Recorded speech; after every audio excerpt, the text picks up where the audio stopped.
रहस्यमयी भूत की कहानी। पुरानी हवेली का साया। गांव के बाहर एक पुरानी सुनसान हवेली थी। लोग कहते थे कि वहां एक रहस्यमयी आत्मा भटकती है।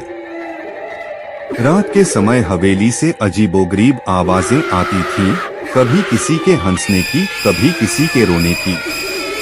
एक दिन गांव के 3 दोस्त रवि, सूरज और अजय उस हवेली की सच्चाई जानने के लिए वहां जाने का फैसला करते हैं। वे आधी रात को टॉर्च लेकर हवेली में दाखिल होते हैं। अंदर घना अंधेरा था और हर चीज धूल से भरी हुई थी। दीवारों पर अजीब निशान थे, जैसे किसी ने नाखूनों से खुरचकर कुछ लिखने की कोशिश की हो। जैसे ही वे आगे बढ़े, अचानक दरवाजा अपने आप बंद हो गया।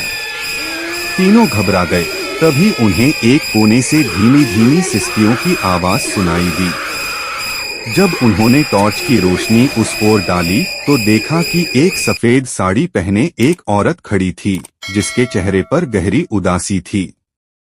तुम कौन हो? रवि ने हिम्मत जुटाकर पूछा। औरत ने धीमी आवाज में कहा, मुझे यहाँ से मुक्ति चाहिए, मुझे इंसाफ चाहिए।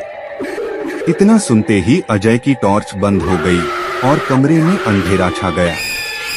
तभी अचानक हवेली में तेज हवा चलने लगी और अजीब सी सरसराहट की आवाज आने लगी। डर के मारे तीनों दोस्त दरवाजे की ओर भागे, लेकिन दरवाजा अंदर से लॉक हो चुका था। अब वे बुरी तरह फंस चुके थे।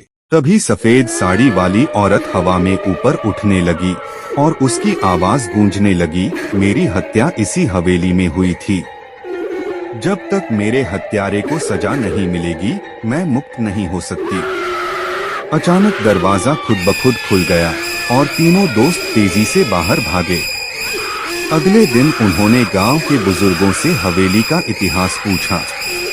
पता चला कि कई साल पहले एक नवविवाहित लड़की की उसके पति ने उसी हवेली में हत्या कर दी थी और तब से उसकी आत्मा वहां भटक रही थी।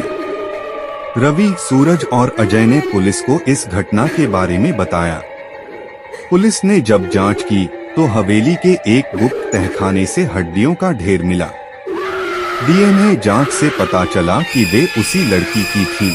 आखिरकार उस हत्या का सच सामने आया और दोषी को सजा मिली। जैसे ही अपराधी को जेल हुई, हवेली से रहस्यमय आवाजें आनी बंद हो गईं।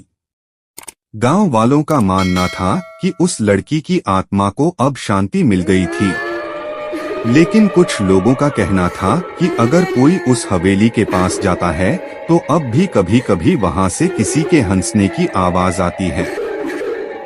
क्या तुम उस हवेली में जाने की हिम्मत